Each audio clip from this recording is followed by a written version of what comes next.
Okay. Welcome back to the 5th episode of the Restore podcast. We are introducing, would you say your name? John Micheal Grogan. John Micheal Grogan. Okay.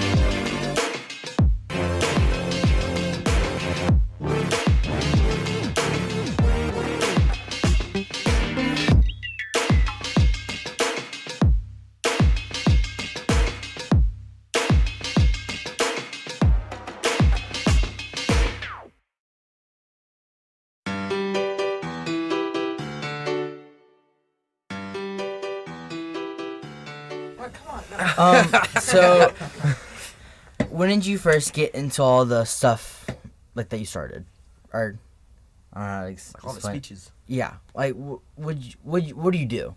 I should say. Well, what do I do?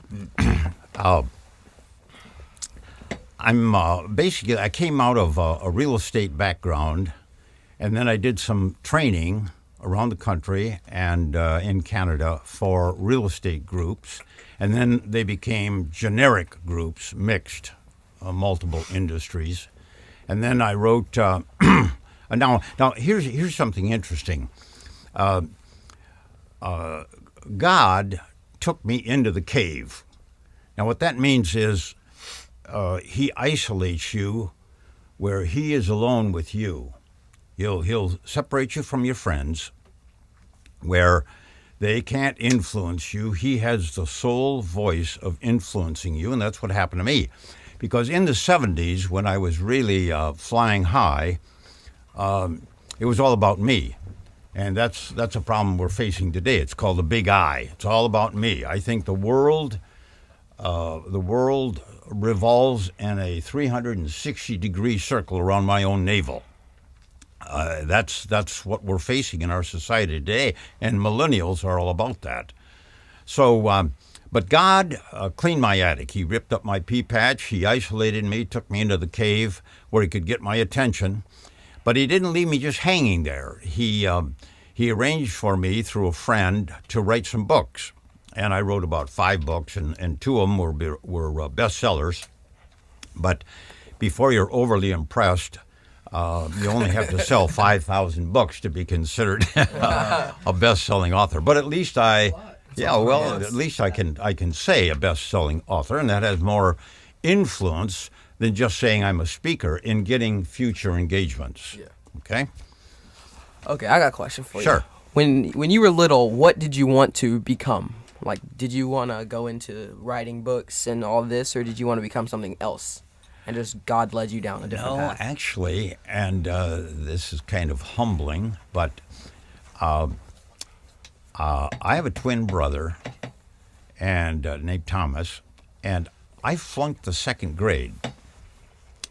So all through school, I had to say, well, kids would ask, well, how come you're twins and you're in the 4th grade and your brother's in the 5th grade? And that was a source of real embarrassment to me. And that haunted me all through school.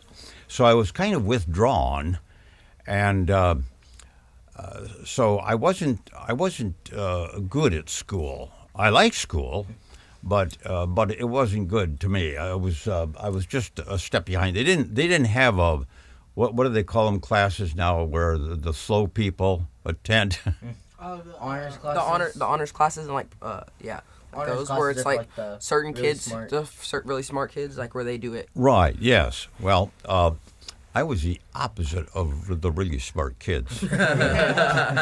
But what does God say? He says, I will use the what? The simple to confound the wise. So I said, well, Lord, if you're looking for someone simple, here I am. I'll raise both hands so you don't miss it. So what I would say is where we make a mistake sometimes, especially in school, is we all try to do the same thing, be on the cool group.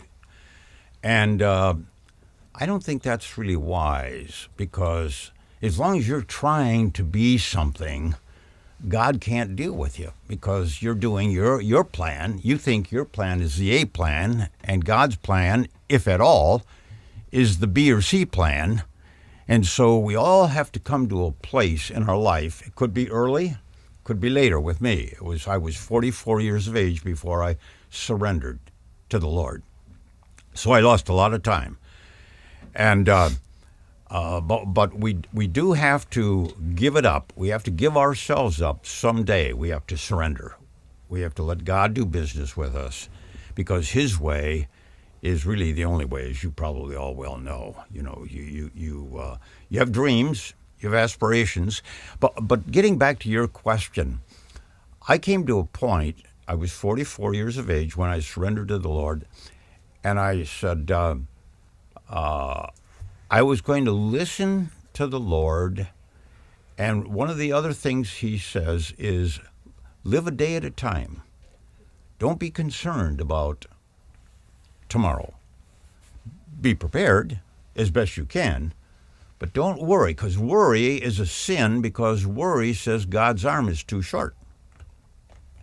So we have to trust the Creator of the universe. I don't know if you've ever thought about this, but here's little baby Jesus in the crib looking up at a sky full of stars that He created. I mean, that's an awesome thought. And I remember when this really dawned on me, I was flying into Los Angeles for a speaking engagement, and I looked out the window of the airplane, and there were lights of Los Angeles. As far as you could see, there were lights. And it reminded me, I said to myself, nobody in this city knows me except a very small group of people that I'm going to do a presentation for. No one else knows me. So it started to help me with my perspective. I'm not really the genius and so important as I think I am. And that's one of the things that I had to learn is that, I'm not this. And, I was doing it for me in the 70s. That's why God took it away from me, because I was doing it for myself. I mean, even if the people gave me a sitting ovation, I was, rather than a standing ovation, a sitting ovation, I'd take that. But it helped me to balloon up with pride. And so he just cleaned the slate. He took all that away. And it was painful. I'm telling you, it was painful. Going into the cave can be a very painful thing. But like David, thank God for all of his trials and tribulations, because it brought him to where God wanted him to be. One of my prayers at night is, Lord, please don't take me home or bring me home before I have completed your plan for my life. And when I've completed that plan, then I want to catch the next boat out across the Jordan. Okay? What was your background like? Did you grow up being Christian, or did you grow up in kind of like a more like... Oh, that's a good question. I was born and raised a Catholic. And now I'm not condemning Catholicism, but I want to share with you the 3 reasons why I left the Catholic Church. Number 1 was the Rosary. The Catholic Church, I feel, has promoted or elevated Mary to the co-status or taking the place of the Holy Spirit. You'll never see, very seldom will you see Catholics giving emphasis to the Holy Spirit. You'll see them giving emphasis to Mary, and to be sure, she was the mother of Christ and a very, very important person. But she doesn't supplant the Father, the Son, and the Holy Spirit. And so that was one reason. The other reason was that you'll never see anyone carrying a Bible into the Catholic Church, because they let all that to the priest to tell them. Well, ever since the curtain was ripped in two, and how was it ripped in two? Anybody be able to tell me? How is it ripped in?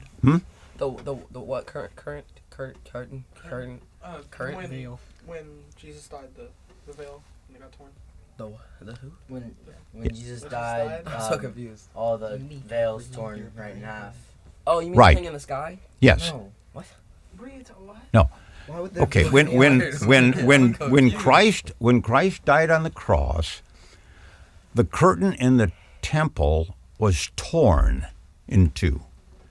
Not completely in two, but where was it? Where did it start? Where did the terror start? Oh, on the cross. Wasn't it right in the middle? of No. it? No. It started at the top. Now, no one could reach the top, so we know that it wasn't man who did this. What that signified was that we didn't need a priest, as in the Catholic Church, to go to confession. Have you ever heard that term, going to confession? We didn't need the priest, because when that curtain was torn, that was Christ. That was representative of Christ. And we could go directly to Christ. We didn't have to go through another human being. So that was another reason of why I left the Catholic Church. Yeah. And then I joined a charismatic church. Yeah. So last week we had a author on, and we asked her if the writing and the publishing process of a book was hard, and I was wondering to ask you that question. Is it hard? Yeah, is it like, were there any trials or anything? Flaws. Well, I would say that it probably today, now this is just my opinion, so you want to get several opinions before you start to think about writing a book. My thinking is that you'd be better off publishing yourself, at least the first couple of copies, and then maybe advertise it on Facebook. Just set it out there. And don't write necessarily, although there was a person with my same name, Grogan, who wrote a book called Morley and Me. He was an editor for a paper in Philadelphia, I believe. Made a lot of money, became well known. But most people are not that adept at writing about a pet. Don't write about your, Lizzie, your pet cat, 'cause a lot of people have cats and, they know all about cats and they don't want to read about your cat. So, but make it something of a personal nature and include yourself in the book. Interestingly, my most frequent day of people tuning into my podcast is on Sunday. I don't know why. We haven't determined why that is. But my most frequently read podcast was Joy in the Midst of Suffering. Isn't that interesting? I found that very interesting because there are a lot of people who are suffering. And we need to encourage people. We're in a marathon. We're not in a sprint in the race through life. So there you go. Well, I'd like to thank you for answering our questions, and this wraps up the 5th episode of the Restore Podcast. Thanks for listening, and leave a like.